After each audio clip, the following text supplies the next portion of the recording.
Bismillahirrahmanirrahim. Assalamu alaikum. Today our topic is noun. Basically, what is noun? Noun is the word that names a person, place, thing, idea or any feeling. Noun is a word जो कि आपको किसी भी person, किसी भी place, किसी भी thing या किसी आइडिया और फीलिंग का जब हम उसको कोई नाम देते हैं तो वो हमारे पास होता है उसका noun. For suppose we have person like Ali है, Fatima, Ahmad, etc. Next we have place. Place could be any place, anywhere. For suppose we have Lahore, we have Karachi and so on. Things में हमारे पास आ जाता है कोई भी चीज़ का नाम. हमारे पास कप है, ग्लास है, हमारे पास कोई डिश है, हमारे पास कोई चेयर है, कोई टेबल, बॉल पेन, एनीथिंग. कोई भी चीज़ जिसको हम कोई नाम देंगे तो वो उस चीज़ का नाउन कहलाएगा. आइडिया और फीलिंग यानी कि फॉर सपोज हमारे पास हैप्पीनेस है, ऑनेस्टी है या हमारे पास सक्सेस है. कोई भी चीज़ ऐसी आइडिया और फीलिंग उसको हम नाउन कहेंगे. उसके बाद हम देखते हैं कि जो वर्ड है वो जो वर्ड नाउन है वो किस चीज़ से डिराइव्ड किया गया है. The word noun come from the Latin nomen that means name. Nomen जो है वो एक लैटिन वर्ड है जिसका मतलब है नेम. ये इससे डिराइव्ड किया जाता है और उसको कहा जाता है noun. Just everything that we see, touch, smell, taste, make and even think are noun. यानी कि we all the things that we perceive with our five senses, that we can touch, we can smell, we can taste or even make think. Five senses से perceive कर सकते हैं. वो भी हमारे पास कोई थिंग हो सकती है, कोई पर्सन हो सकता है, कुछ ऐसा हो सकता है. उसको हम नाउन उसको हम दे सकते हैं नाम. और अगर हमारे पास कोई जैसे हम आइडिया हो, कोई फीलिंग है जिसको हम टच नहीं कर सकते, जिसको हम परसीव नहीं कर सकते अपनी फाइव फीलिंग्स के साथ, तो वो हमारे पास आ जाएगा. वो भी हमारे पास नाउन आएगा. जैसे थिंकिंग है, जैसे वो कहते हैं कि फॉर एग्जांपल कार है, वाटर है, पेंसिल है. अब ये चीज़ें जो है ये हम अपनी फाइव सेंसेस से परसीव कर सकते हैं. On the other hand we have psychology और we have our thinking, our thoughts, our feelings.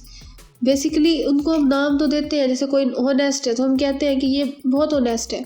कोई काइंड है तो हम उसकी काइंडनेस को नाम दे रहे हैं, लेकिन हम इसको अपनी फाइव सेंसेस से परसीव नहीं कर सकते. सिर्फ हम इसको फील कर सकते हैं. तो ये भी हमारे पास नाउन होगा. Next we are going to discuss about the types of noun. We have two main types. First we have common noun and second we have our proper noun. Firstly, the common noun. Common noun is the name of any person, place or thing. We don't specify any person, anything or any place or idea. तो इसमें हम specify नहीं करते, हम generally बात कर रहे होते हैं जो हमारे पास कॉमन नाउन होते हैं. For suppose we have student. We have example of student. हमारे पास हमें नहीं पता कि किस स्टूडेंट की बात की जा रही है, किस क्लास के स्टूडेंट की बात की जा रही है, किस सेशन के स्टूडेंट की बात की जा रही है.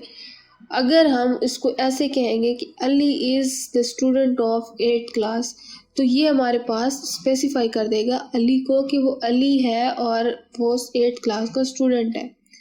सेम एज थिंग्स भी हमारे पास आ जाता है. जैसे कि हमारे पास दी गई एग्जांपल पूल है या कोई पेंसिल है, तो ये चीज़ हमें कॉमन नाउन है. इसके बरक्स अगर हम इसको कहेंगे कि रेड पेंसिल, अगर हम कहें रेड पेंसिल, आरवी में से ब्लू पेंसिल, आरवी में से ग्रीन पेंसिल, तो वो हमारे पास प्रॉपर नाउन हो जाएगा. प्रॉपर नाउन की डेफिनेशन में भी ये चीज़ दी गई है कि नेम पार्टिकुलर थिंग, पर्सन और place. One thing is important in the proper noun, it's that it begins with capital letter. Proper noun must be start with a capital letter. For suppose हमारे पास example दी गई है Barack Obama की, तो as a personality ये हमारे पास proper noun है. उसके अलावा हमारे पास सर फ्रांसिस ड्रेक का स्टैचू दिया गया है, तो ये भी हमारे पास एक प्रॉपर नाउन है। अगर हम लोग किसी सिटी की बात करते हैं, हम लोग कराची की बात करें, हम लोग लाहौर की बात करें, तो ये भी हमारे पास प्रॉपर नाउन है क्योंकि हम लोग इनको स्पेसिफाई कर रहे हैं। Next we have classifications of noun. इसकी फर्दर जो क्लासिफिकेशन है वो हमें ऐसे दी जाती है कि there are specific types of noun.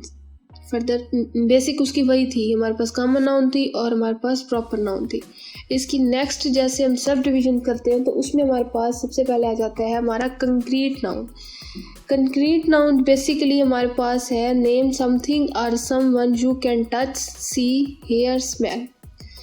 यानी कि वही चीज़ कि हम इनको 5 सेंसेस के साथ परसीव कर सकते हैं। हम उसको टच भी कर सकते हैं, हम उसको क्या कहते हैं सी भी कर सकते हैं, हम उसको देख सकते हैं, हम उसको महसूस कर सकते हैं, हम उसको हेयर कर सकते हैं, हम उसको स्मेल कर सकते हैं। तो वो चीज़ हमारे पास आ जाएगी कंक्रीट नाउन। जैसे हमारे पास वाटर है, वाटर को हम टच भी कर सकते हैं, हम वाटर को देख भी सकते हैं, हम सुन भी सकते हैं, हाँ जी, उसका जो साउंड प्रोड्यूस होगी वो हम सुन भी सकते हैं। और सेम एज हमारे पास बुक है, हमारे पास चिकन है, म्यूज़िक की एग्जांपल दी गई है। तो ये चीज़ हमारे पास कंक्रीट नाउन है। Next we have abstract noun. Abstract noun can be defined as the name of something you can not perceive with your 5 senses. Only one sense is used which is the sense of feel. यानी कि हम इसको सिर्फ feel कर सकते हैं, हम इसको टच नहीं कर सकते, हम इसको सी नहीं कर सकते, हम हेयर नहीं कर सकते, हम इसको स्मेल नहीं कर सकते। फॉर सपोज हमारे पास कोई भी हमारे पास आइडिया है, कोई भी फीलिंग है, कुछ भी ऐसा है, जैसे हम कहते हैं कि Ali is very brave boy. तो जो ब्रेव है ये बेसिकली हमारे पास हमारा एब्स्ट्रैक्ट नाउन है। हम उसकी ब्रेवरी को फील कर रहे हैं लेकिन हम उसको टच नहीं कर सकते, हम उसको देख नहीं सकते कि उसमें कितनी ब्रेवरी है। हेयर नहीं, स्मेल नहीं, सिर्फ हम उसको फील कर सकते हैं। तो ये हमारे पास एब्स्ट्रैक्ट नाउन होगा। एग्जांपल्स हमारे पास आ जाती हैं, होप है, काइंडनेस है, सोशलिज्म है, idea, sadness, happiness, anything. Next we have compound noun. Compound noun basically एक ऐसा नाउन होता है जो हमें 2 इंडिविजुअल नाउन को मिलाने से एक नाउन मिले, उसको हम कहते हैं हमारा कंपाउंड नाउन। जैसे कि हमारे पास है व्हील चेयर, तो उसमें व्हील जो है वो इंडिविजुअली एक अलग नाउन है हमारे पास और चेयर इंडिविजुअली अलग नाउन है हमारे पास। लेकिन जब हम इसको कंबाइन करते हैं तो हम इसको कंपाउंड नाउन बनाते हैं, तो ये हमारे पास बन जाता है व्हील चेयर। तो इसमें जो है compound noun are classified into 3 groups. Further classified किया जाता है 3 ग्रुप्स में। उसमें सबसे पहले है हाइफिनेटेड वर्ड्स, उसके बाद नेक्स्ट हमारे पास सेपरेटेड वर्ड्स है और थर्ड में हमारे पास आ जाता है कंबाइंड वर्ड। जो हाइफिनेटेड वर्ड है उसमें हम we have to use hyphen between the words. जैसे हमारे पास है 33 man atoms, sister in law, self rule, etc।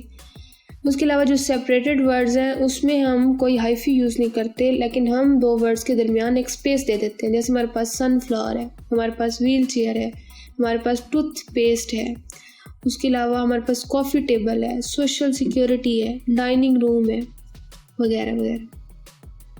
Next हमारे पास आता है हमारा कंबाइंड वर्ड। उसमें हमारे पास हम कोई स्पेस नहीं देते, ना ही हम कोई हाइफिनेटेड कोई मार्क होता है उनके दरमियान।